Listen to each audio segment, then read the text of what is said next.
Mehul police से बचकर यहाँ वहाँ भाग रहा है, लेकिन क्या सच में मेहुल खूनी है?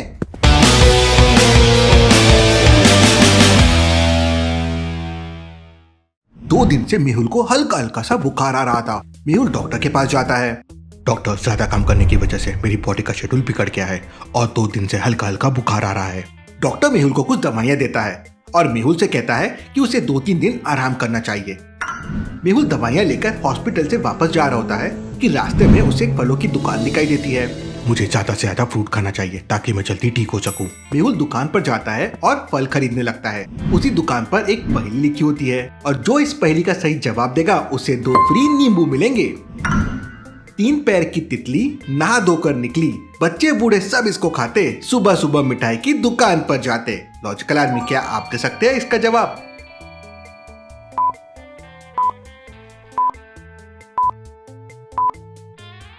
इसका जवाब है समोसा। अब मेहुल तो अपना IQ किंग है, तो वो सही जवाब दे देता है और उसे 2 फ्री नींबू मिल जाते हैं। मेहुल घर जाता है और खाना पीना खाकर रात को जल्दी सो जाता है। रात के करीब 11 बजे पुलिस मेहुल के घर पे आती है और दरवाजा नॉक करती है। मेहुल दरवाजा खोलता है तो सामने पुलिस थी। क्या बात है इंस्पेक्टर? डिटेक्टिव मेहुल, मर्डर करने के जुर्म में मैं तुम्हें गिरफ्तार करने आया हूँ। तुम्हारा दिमाग खराब हो गया इंस्पेक्टर, मैं भला किसी का मर्डर कैसे कर सकता हूँ? मेरे पास तुम्हारी गिरफ्तारी का वारंट है, तुम्हें मेरे साथ चलना होगा। लगता है किसी ने मेरे खिलाफ बहुत बड़ी साजिश रची है। मेरी तबीयत वैसे भी खराब है और अगर मैं पुलिस के साथ चला गया तो पता नहीं क्या होगा। मैं बस 2 मिनट जूते पहनकर आता हूँ। मेहुल घर के अंदर जाता है और अपना बैग उठाकर घर के पीछे वाले दरवाजे से भागने लगता है। मेहुल के घर के पीछे मेहुल की पुरानी वाली बाइक और साइकिल रखी हुई थी। लॉजिकल आर्मी, क्या आप बता सकते हैं भागने के लिए मेहुल क्या यूज करेगा, बाइक या साइकिल? अच्छे से सोचे लॉजिकल आर्मी।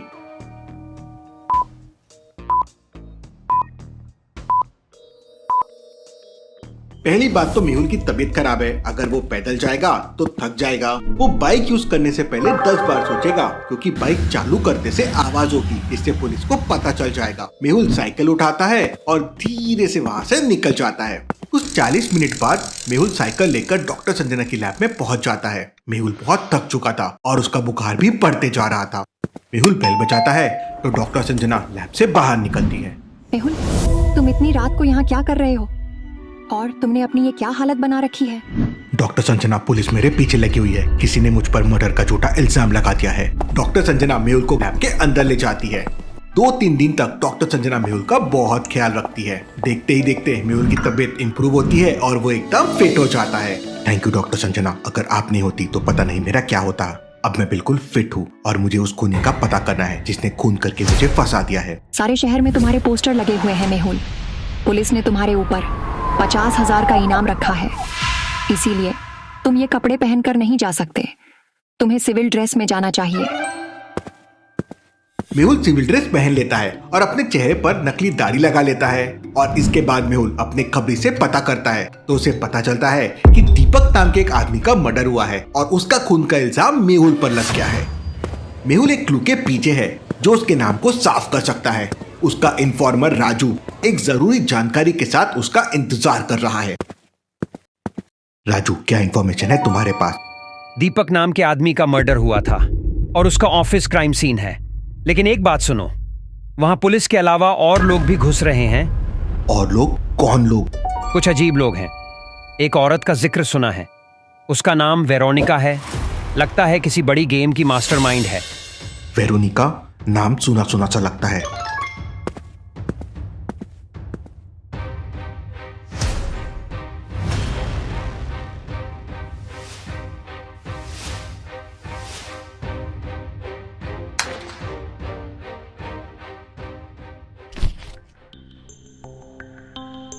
जो भी ये काम कर गया बहुत प्लानिंग के साथ किया है, लेकिन कुछ ना कुछ क्लू जरूर छोड़ा होगा। मेहुल हर कोने को ध्यान से देखता है, एक एक चीज को ऑब्जर्व करता है।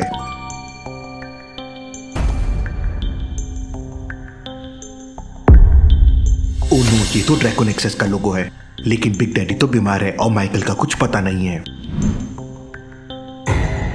दीपक, तुम्हें वार्निंग दी थी कि ज्यादा तंग ना करो। अब देखो कैसे तुम्हारी सच्चाई बाहर आती है। तुम्हारी जिंदगी का काउंटडाउन शुरू हो चुका है। दीपक को तो ऑलरेडी धमकी मिल चुकी थी।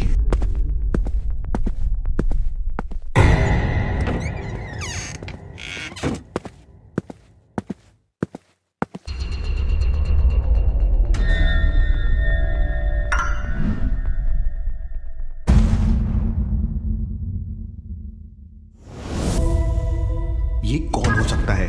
वेरोनिका का बंदा लगता है। मैडम, ये लेटर यहाँ से मिसिंग है। लगता है यहाँ कोई आया था। डिटेक्टिव मेहुल भी अब तक पुलिस के हाथ नहीं लगा है।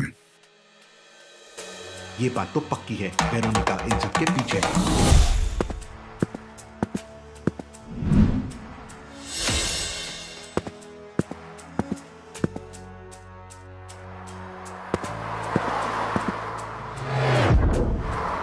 क्या वो लेडी वेरोनिका थी? कौन है ये? लेकिन उससे पहले मुझे खुद को बेगुनाह साबित करना होगा।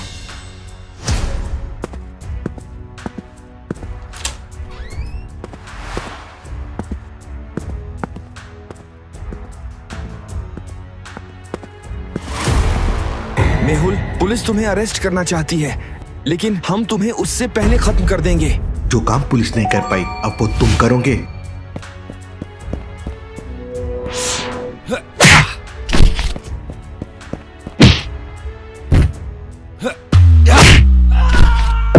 किसने भेजा है तुम्हें?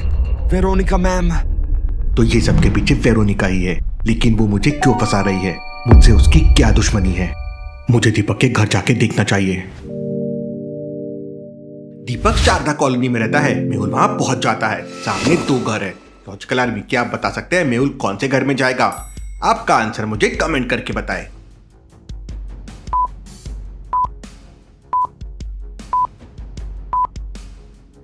पहले दरवाजे के बाहर धूल है, जाले लग रहे हैं, मतलब काफी टाइम से ये घर लॉक्ड है, मतलब दूसरा घर दीपक का है। लेकिन ध्यान से देखिए, घर के बाहर पुलिस है, ड्रेस बदलकर पहरा दे रहे हैं। शूज देखिए, पुलिस वाले हैं, शायद मेहुल का ही इंतजार कर रहे हैं। यहाँ तो पुलिस है, मुझे कोई और रास्ते से अंदर जाना होगा। मेहुल पीछे वाले रास्ते से घर के अंदर चला जाता है। घर के अंदर एक बूढ़ी औरत, एक लड़की और एक आदमी था। मेरा नाम प्रशांत है और मैं पुलिस डिपार्टमेंट से आया हूँ। दीपक के मर्डर के बारे में कुछ पूछताछ करनी है। सर, मैं दीपक का बड़ा भाई हूँ और डिटेक्टिव मेहुल ने मेरे भाई का मर्डर किया है। तुम इतने कॉन्फिडेंस के साथ कैसे कह सकते हो कि तुम्हारे भाई का मर्डर डिटेक्टिव मेहुल नहीं किया होगा? क्या तुमने अपनी आंखों से देखा था? नहीं सर, लेकिन छोटू ने अपनी आंखों से देखा था और उसी ने सबसे पहले हम लोगों को इन्फॉर्म किया था। ये छोटू कौन है? दीपक का बड़ा भाई बताता है कि छोटू दीपक के साथ कपड़े की फैक्ट्री में काम करता है। मेहुल दीपक के बड़े भाई से उस कपड़े की फैक्ट्री और छोटू का एड्रेस ले लेता है। तभी वहां अंदर पुलिस आ जाती है। ये मेहुल है, पकड़ो इसे। मेहुल तुरंत वहां पे स्मोक बॉम्ब छोड़ता है और वहां से निकल जाता है।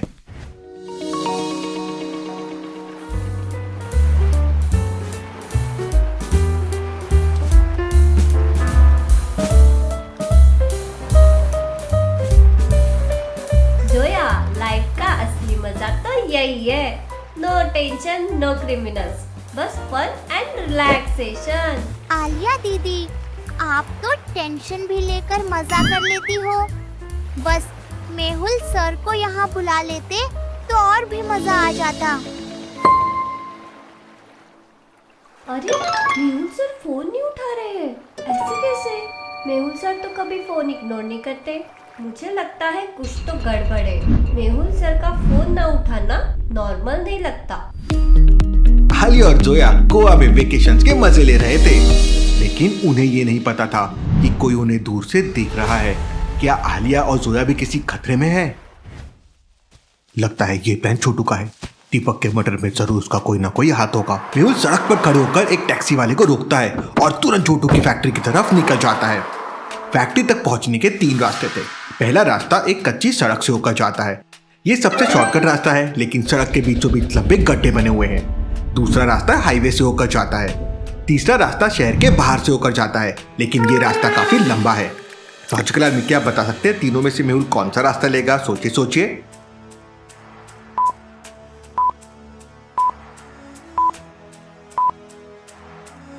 मेहुल दूसरा रास्ता तो बिल्कुल नहीं लेगा, क्योंकि पॉसिबल है हाईवे पे पुलिस चेकिंग हो रही होगी, क्योंकि पूरी पुलिस मेहुल को ढूंढ रही है। पहला रास्ता कच्चा है और गड्ढे बने हुए हैं, यहाँ से जाना भी रिस्की है, तो मेहुल तीसरा वाला रास्ता लेगा। मेहुल टैक्सी वाले से तीसरा रास्ता लेने के लिए कहता है और फैक्ट्री में पहुंच जाता है।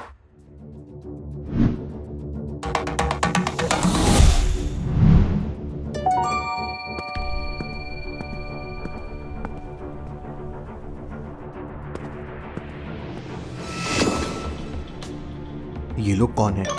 लॉजिकल आर्मी, मेहुल ने फैक्ट्री के बाहर कुछ अजीब लोगों को देखा है। क्या ये लोग सिर्फ फैक्ट्री के वर्कर है या कुछ और? ड्रैको नेक्सस के लोग, मतलब वेरोनिका ड्रैको ने दीपक के मर्डर केस में कोई ना कोई चाल जरूर चली है, लेकिन ये यहाँ क्या कर रहे हैं? क्या दीपक का मर्डर ड्रैको नेक्सस का एक हिस्सा था? मेहुल के लिए ये केस अब और भी मुश्किल होता जा रहा है।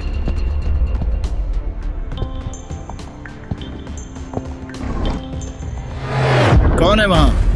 अब क्या करूं? एक तरफ पुलिस मेहुल को हर जगह ढूंढ रही है, दूसरी तरफ ड्रैको नेक्सस के लोग फैक्ट्री के बाहर पहरा दे रहे हैं और आलिया और जोया पर भी खतरा मंडरा रहा है। क्या मेहुल बचकर सच्चाई का पता लगा पाएगा? जानने के लिए देखिए अगला एपिसोड।